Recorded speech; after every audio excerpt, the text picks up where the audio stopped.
What if I told you there's a single word that can nearly double your chances of getting a yes, even if your reason doesn't make sense? And it's a word you hear every day. My name is Tank. I'm a magician, a sales trainer, and a wordsmith.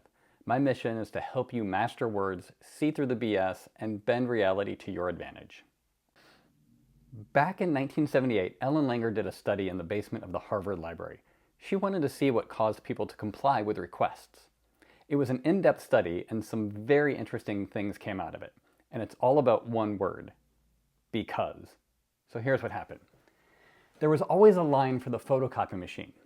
They didn't have laptops back then, so people used copy machines. Kids, look it up.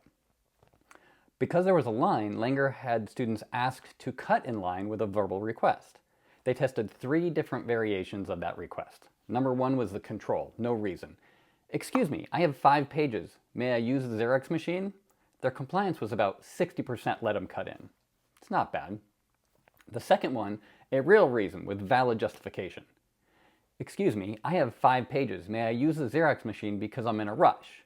The compliance went up to 94% that let them cut in. Like, that makes sense. Like 94%, really good. And then they had a third version, a meaningless because. Excuse me, I have 5 pages. May I use a Xerox machine because I have to make copies? A whopping 93% let them cut. Now hold on a second. Let's read that last one again. Because I have to make copies. Well, no shit. Of course you need to make copies. That's why we're all in line. Duh. You'd think that a silly or non-reason would drop compliance. But no, it was as high as the valid reason. So, like, what does this mean? What's the deeper insight here? Humans are conditioned to accept reasons. Now notice, I didn't say good reasons, just reasons. The word because triggers compliance in our minds. It's like a mental program. If there's a reason, it must be valid.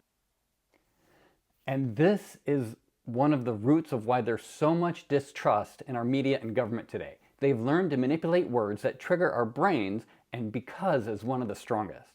Now, if you've read Robert Cialdini's work on influence, you'll see how this ties directly into his work on authority and social proof. And now that you know the magic behind the word, you're going to start hearing it everywhere. Now, sometimes it fits naturally, and sometimes it's just there to push you forward. Either way, it changes perception. Now, how do we apply this in real life? Well, if you're in sales, use this tool carefully, because if you throw because into your pitch just to use it, it'll feel obvious and manipulative.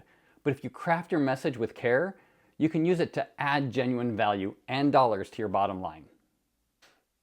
If you're a consumer, be aware. Because may be swaying you without you realizing it. Now, that doesn't make it evil.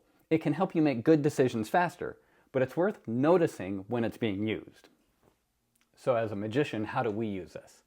Well, in magic, we don't often verbally say out loud the word because, we just imply it visually. Think about it like this. If we know something is true and that something else must follow, so if A is true, B also must be true.